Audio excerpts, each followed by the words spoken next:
Bonjour. Aujourd'hui, je vais vous parler de ce qu'est la France. Alors, que représente la France, même si j'en ai déjà un petit peu parlé lors de mes précédentes vidéos, mais bon, là, je pense il est bon de refaire le point à ce sujet. Que représente la France? Qu'est-ce que la France?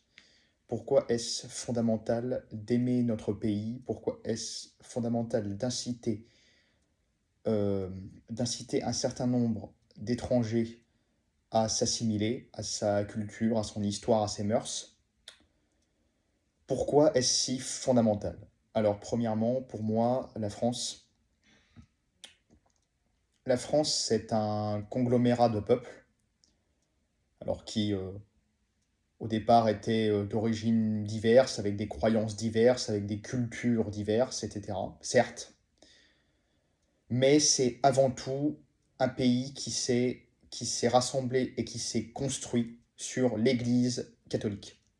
C'est l'Église catholique qui a façonné la France, qui a façonné son histoire, qui a façonné ses paysages, qui a façonné sa culture et qui a encore plus, euh, encore plus façonné ses sentiments les plus intimes. Sans l'Église catholique, il n'y aurait pas la France. Ça, il faut impérativement en avoir conscience, car, euh, car, euh, car effectivement, on a tendance à bien trop l'oublier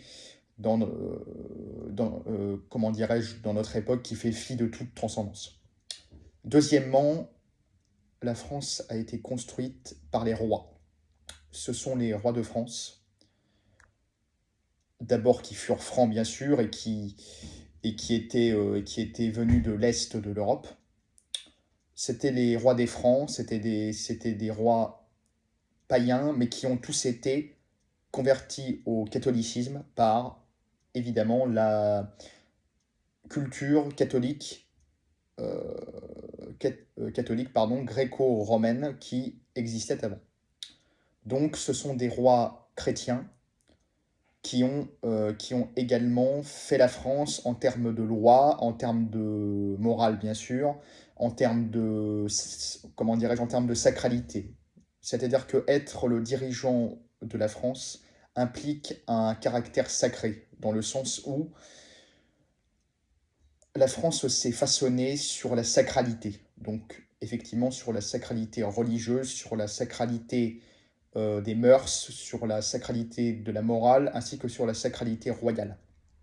C'est la royauté qui a construit la France sur plusieurs siècles, donc du baptême de Clovis en 987 à la Révolution française de 1789. La France, c'est 1000 ans de royauté. C'est 1000 ans de grandeur et de puissance royale.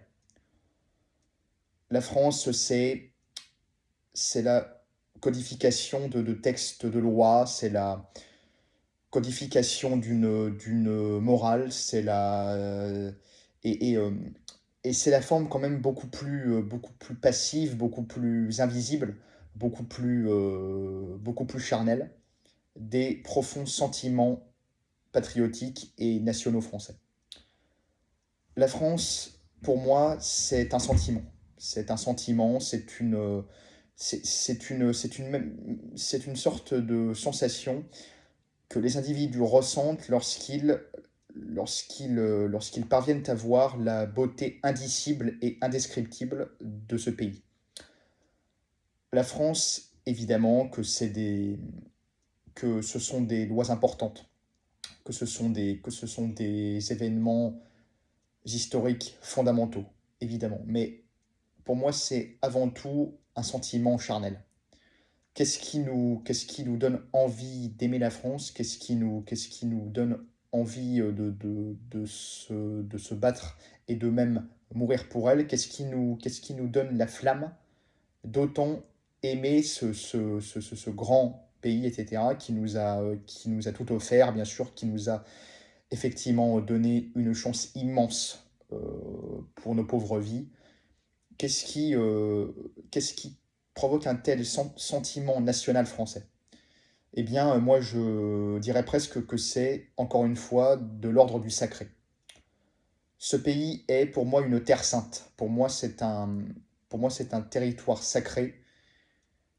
C'est un territoire tout d'abord au climat tempéré, avec avec des paysages sublimissimes et de toutes sortes. Pour moi, ce sont des goûts, ce sont des vêtements, enfin, en fait, c'est tout un sentiment sacré et qui, au sein de lui-même, finalement, regroupe différentes caractéristiques. Caractéristiques vestimentaires, caractéristiques culinaires, caractéristiques naturelles aussi, caractéristiques évidemment architecturales, ça c'est sûr et certain. Donc, en fait, c'est tout un tas d'éléments culturels, sacrés, cultuels aussi, euh, ainsi que, ainsi que religieux, effectivement, qui font l'âme de la France. C'est-à-dire que l'âme de la France, c'est avant tout se sentir français et puis évidemment surtout ressentir l'immense et la splendide beauté euh, finalement de l'ensemble de ce pays. Ses paysages, sa cuisine, ses mœurs, sa foi, son architecture, ainsi que son histoire, évidemment. Une histoire, évidemment, d'une gloire absolument impressionnante, avec toutes sortes d'événements exceptionnels, avec des personnages exceptionnels, avec une fougue exceptionnelle, avec effectivement une histoire d'un peuple qui